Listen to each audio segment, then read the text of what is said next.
할렐루야, 반갑습니다. 성도 여러분.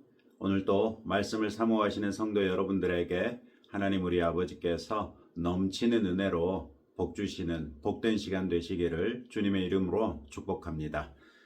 오늘 우리가 함께 묵상하는 하나님의 말씀은 누가복음 20장 41절부터 21장 4절까지 말씀입니다.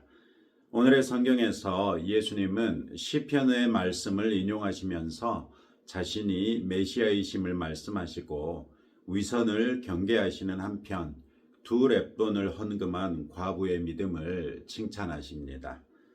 41절부터 44절의 말씀은 이해하기 어렵습니다. 예수님은 지금 성전 안에 계시고 대제사장들과 서기관들 그리고 장로들에 이어 사두개인들까지 예수님과 이런저런 논쟁을 벌였습니다. 지금까지의 논쟁은 모두 그 사람들이 시작한 것이었습니다. 그런데 41절에서 예수님은 그 사람들에게 사람들이 어찌하여 그리스도를 다윗의 자손이라고 하느냐 이런 선제적인 질문을 던지십니다. 바로 이어서 다윗의 시로 알려진 시편 110편 1절 말씀을 인용하시지요.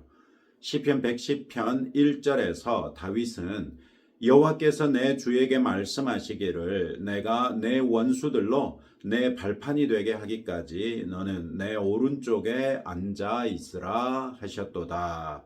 이렇게 말씀하십니다. 예수님은 이 말씀을 인용하실 때에 시편에서는 여호와께서 내 주에게 라고 돼 있는 부분을 오늘의 성경 42절에서는 주께서 내 주께 라고 말씀하고 있습니다. 여호와께서 내 주에게 주께서 내 주께. 이는 히브리어로 기록된 시편에서는 여호와께서 내 주에게 라고 돼 있는 게 맞습니다. 그러나 유대인들은 제4계명 여호와의 이름을 망령되이 일컫지 말라는 명령 때문에 문자로는 여호와라고 기록해 놓고 읽기는 주님이라고 읽었던 것 때문에 발생한 일입니다. 예수님이시라도 스스로를 비하하셔서 율법 아래 태어나셨기 때문에 율법의 요구를 따랐던 유대인들의 관례를 따라 여호와로 읽지 아니하시고 주님 이렇게 읽으셨던 것이죠. 다윗은 시편 110편 1절에서 내 주라고 부르는 존재를 언급합니다. 하나님께서 다윗이 내 주라고 부르는 사람에게 내가 내 원수들로 내 발판이 되게 하기까지 너는 내 오른쪽에 앉아 있으라 이렇게 말씀하셨다는 것입니다.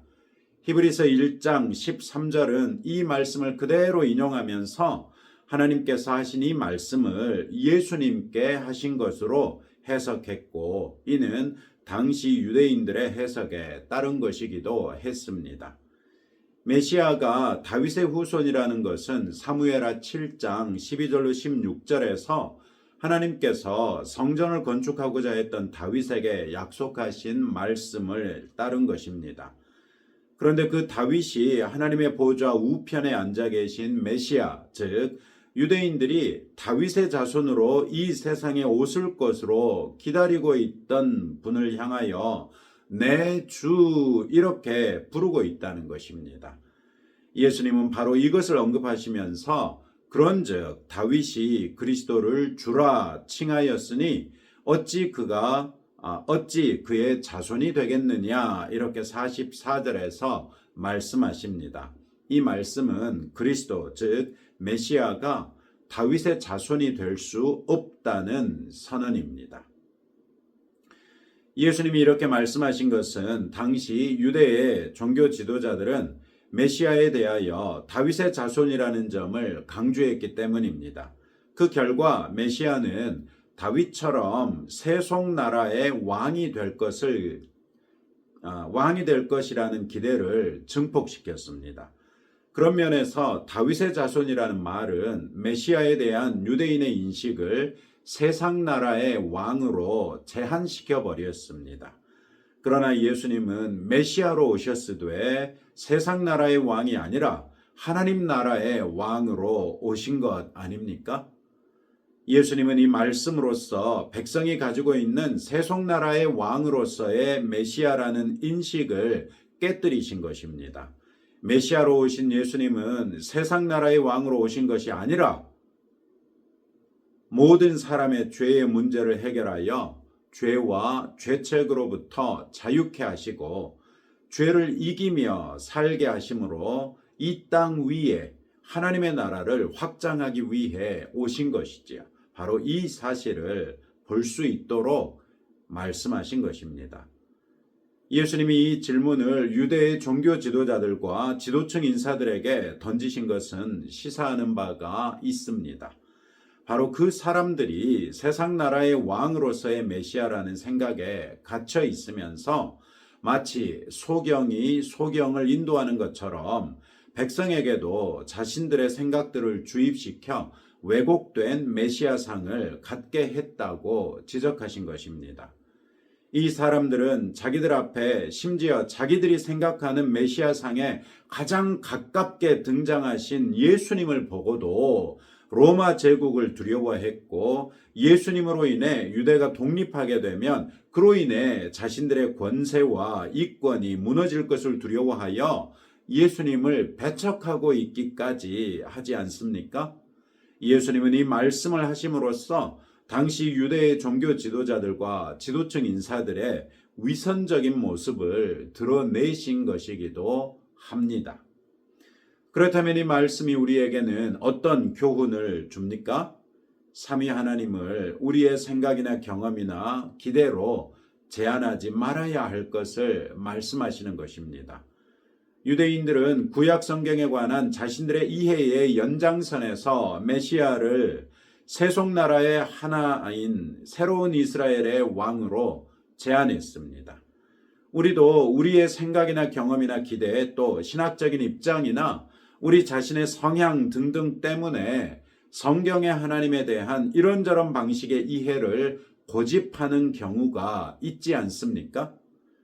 사랑이 하나님에 꽂히면 공의의 하나님을 외면하려 들고 공의의 하나님에 꽂히면 하나님의 사랑을 축소하려 듭니다. 언약을 강조하면 장로교인이 되고 은사를 강조하면 오순절 계통의 교인들이 됩니다.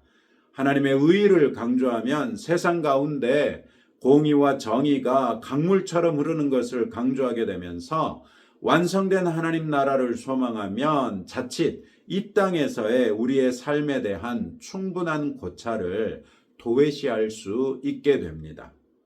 이런 위험성을 인정하면서 우리는 성경이 계시하시는 삼위 하나님을 성경이 계시하시는 그대로 이해하고 받아들일 수 있어야 하겠습니다. 내가 원하고 바라는 모습이 아니더라도 하나님께서 그런 모습이 있다는 것을 인정하십시다. 내게 고통스럽더라도 하나님께서 하시는 일을 인정하고 순복하십시다. 그리고 오늘도 성경 말씀을 통해 삼위 하나님에 대하여 우리가 알지 못했던 새로운 모습을 깨달아 알 수 있게 해달라고 성령 하나님께 간구하면서 말씀을 묵상해 보십시다. 45절부터 47절에서 예수님은 모든 백성이 듣고 있는 중에 제자들에게 서기관들의 위선적인 모습을 삼갈 것을 말씀하십니다. 그들은 긴 옷을 입고 다니는데 이는 그 긴 옷으로서 자신들의 신분을 드러냄으로써 시장에서 사람들에게 문안을 받고 회당에서는 높은 자리에 앉으며 잔칫집에서도 상석에 앉고자 했기 때문이었습니다. 예수님은 47절에서 이 서기관들의 실태를 그들은 과부의 가산을 삼키며 외식으로 길게 기도하니 그들이 더 엄중한 심판을 받으리라고 알리십니다. 그리고 그 사례의 한 가지로 부자와 과부가 헌금하는 장면으로 청중의 시선을 돌리십니다. 예수님은 부자들에 대해서는 그들이 풍족한 중에서 헌금을 넣었다고 하시고 과부는 가난한 중에서 가지고 있던 생활비 전부를 넣었다고 말씀하십니다. 객관적으로 볼 때 사람들의 눈에는 부자가 훨씬 더 많은 돈을 헌금했으니 하나님께서 인정하시고 복을 주실 것 같아 보입니다. 그러나 예수님은 이 가난한 과부가 다른 모든 사람보다 많이 넣었도다라고 말씀하시지요. 그리고 그 이유는 당연하게도 가난한 중에 가진 전부를 헌금했기 때문이었습니다. 예수님이 이 과부를 언급하신 것은 47절에서 서기관들이 과부의 가산을 삼키며 라고 말씀하신 것의 한 사례로 보셨기 때문입니다. 물론 이 과부는 어쨌거나 자신의 손으로 보잘것없는 금액이나마 자신의 전부를 그 2렙돈을 헌금했습니다. 그리고 그녀의 이 헌금은 예수님께서도 인정하실 만큼 훌륭한 믿음의 결단이었습니다. 하나님께서는 금액의 많고 적음이 아니라 헌금하는 사람의 믿음을 보시기에 이 여인의 보잘것없는 금액의 헌금이 다른 모든 사람의 헌금보다 더 많다고 인정하신 것이지요. 즉, 이 여인의 믿음이 다른 어떤 사람의 믿음보다도 더 컸다는 것입니다. 이 과부는 자신의 전부를 하나님께 드림으로써 내가 하나님만을 의지하고 신뢰합니다 하는 믿음을 표현한 것이죠. 그러나 과부는 유대의 공동체에서는 보호받고 보장받아야 할 약자에 속했습니다. 하나님을 바르게 섬기는 동네나 성읍이었다면 그녀가 어떤 이유에서든 고작 2렙돈밖에 가진 것이 없는 상황에 떨어지게 해서는 안 됐던 것이지요. 이 여인에게 2렙돈이 그녀가 가진 전부였던 상황은 예수님 당시 예루살렘마저 경건하고 하나님을 바르게 섬기는 성읍이 아니었다는 것을 보여주는 단적인 예였습니다. 그런데다 그 2렙돈마저 하나님께 드릴 수밖에 없는 상황이 됐으니 이 여인에게도 아버지 되시는 하나님께서 보시기에 이 상황이 어떻겠습니까? 이 여인의 전부를 드린 믿음을 보시면 하나님께서도 감동하실 수밖에 없으실 것입니다. 그러나 이 여인이 그 보잘것없는 전부마저 하나님께 드리는 것을 보실 때는 어떠했겠습니까? 그것이 하나님의 뜻이었겠습니까? 결코 그렇지는 않았을 것입니다. 하나님께서는 학개서 2장 8절에서 은도 내 것이요 금도 내 것이니라 만군의 여호와의 말이니라 이렇게 선언하신 하나님 아니십니까?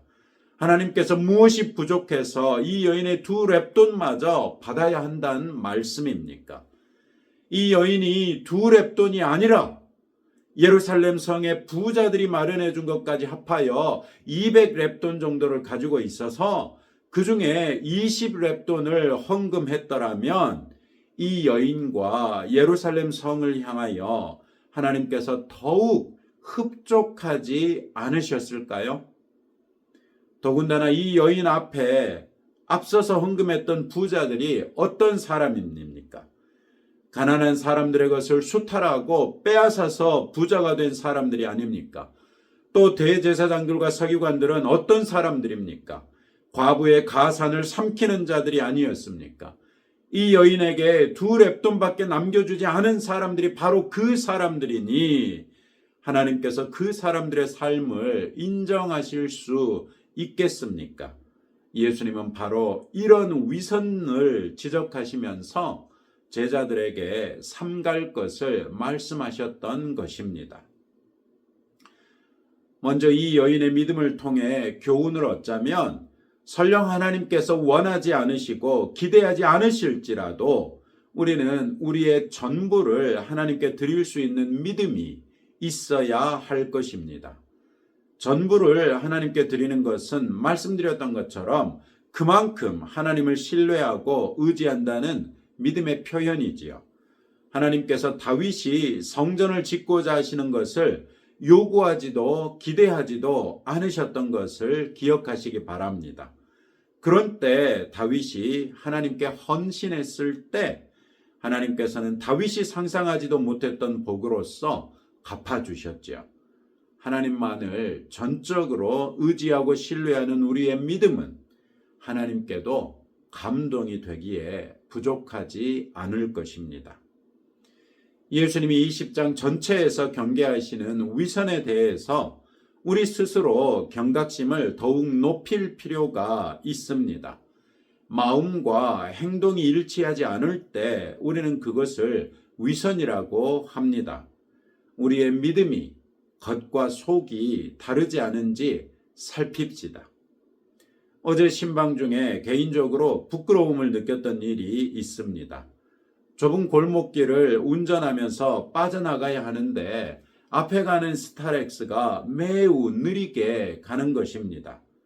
그 차 앞에 어떤 할머니가 폐지를 실은 손수레를 힘겹게 밀고 한 3, 4미터 정도 남은 언덕길을 올라가시는 것을 저 역시도 보았기 때문에 인내심을 가지고 기다렸습니다. 그런데 앞차가 옆으로 빠지더니 운전석에서 아주머니 한 분이 나와가지고 앞으로 달려가 할머니의 손수레를 같이 밀고 올라가시는 것입니다. 그 순간 나는 왜 저 아주머니처럼 뛰쳐나가지 못했을까라는 자책이 들었습니다. 이런 순간은 내 안에 정말 그리스도의 사랑이 있는가라는 고민을 피할 수 없게 만들지요. 내 안에 예수님의 사랑이 있다면 그 사랑이 다른 사람들을 향해서 실천되어야 하지 않겠습니까? 내 안에 예수님의 진리가 있다면 그 진리가 나를 통해 우리 사회를 더욱 진실한 사회가 되게 해야 하지 않겠습니까? 내 안에 예수님의 의가 있다면 그 의가 내 삶을 통해 우리 사회에 스며들어야 하지 않겠습니까? 내 안에 예수님의 거룩이 있다면 그 거룩이 내 삶을 통해서 하나님께 영광이 되어야 하지 않겠습니까? 내 안에 그리스도 예수의 복음이 있다면 그 복음이 내 주변에서 하나님의 나라를 확장하고 있어야 하지 않겠습니까? 여러분의 삶에는 정말 예수님의 사랑과 진리와 의와 거룩과 복음이 있습니까? 오늘도 이런 말씀을 붙들고 씨름하면서 다음과 같은 기도 제목으로 함께 기도하겠습니다. 삼위 하나님을 성경에 계시된 대로 인정하고 믿으며 섬기는 성도가 되게 해달라고 기도하시고, 하나님께서 내게 기대하시지도 요구하시지도 않으실지라도 내 안에 있는 감사와 찬양을 늘 표현하는 성도가 되도록 기도하시고, 위선이 아닌 참 믿음의 성도가 되어 세상 가운데 주님을 드러내며 살도록 기도하시고 우리 나라를 위해서 기도하겠습니다. 하나님 아버지 감사합니다. 오늘 예수님의 말씀을 통하여 우리 역시 삼위 하나님을 성경이 계시하고 있는 대로 인정하고 믿으며 섬기는 성도가 되어야 한다고 말씀하셨습니다. 주님, 내 생각 때문에, 내 가치 때문에, 내 성향 때문에 하나님을 제한하거나 가두는 것이 아니라 성경이 말씀하시는 대로 하나님을 믿을 수 있는 믿음의 사람이 되게 하옵소서. 하나님께서 설령 내게 기대하시지도 요구하시지도 않으실지라도 내 안에 주님을 향한 감사와 찬양이 있을진데 늘 표현하는 성도가 되게 하옵소서. 위선이 아닌 참 믿음으로써 하나님 앞에 나아가게 하셔서 세상 가운데서 주님을 드러내며 사는 성도가 되게 하옵소서. 주님, 우리나라를 불쌍히 여겨 주옵소서. 대통령 선거를 앞두고 있습니다. 전국을 볼 때 여러 가지로 답답하고 안타까운 마음이 들지만 지금까지도 하나님께서 우리나라를 붙드시고 이끄신 것을 인정하며 하나님의 선한 손길이 우리 대한민국 위에 있음을 믿고 기도하게 하옵소서. 또한 아버지 하나님, 최근에 산불로 인하여 많은 피해를 입은 우리 경상도 지역의 우리 국민들을 위로하여 주시기를 바라고, 그 위로에 우리 그리스도인들 또한 마땅히 참여할 수 있도록 은혜를 더하여 주옵소서. 세계 방방곡곡에서 전쟁과 지진과 또 여러 가지 피해로 인해서 고통 중에 있는 분들이 있습니다. 우리가 그분들을 기억하게 하시고 주께서 우리에게 베푸신 복과 은혜를 통하여 하나님의 사랑을 그분들에게도 전파할 수 있는 자들이 될 수 있도록 은혜를 더하여 주옵소서. 예수님 이름으로 기도합니다. 아멘. 네, 오늘은 수요일인데요. 수요 예배 때 또 성도 여러분들을 만나뵐 수 있기를 주님의 이름으로 소망합니다. 오늘 하루도 복된 날 되시기를 축복합니다.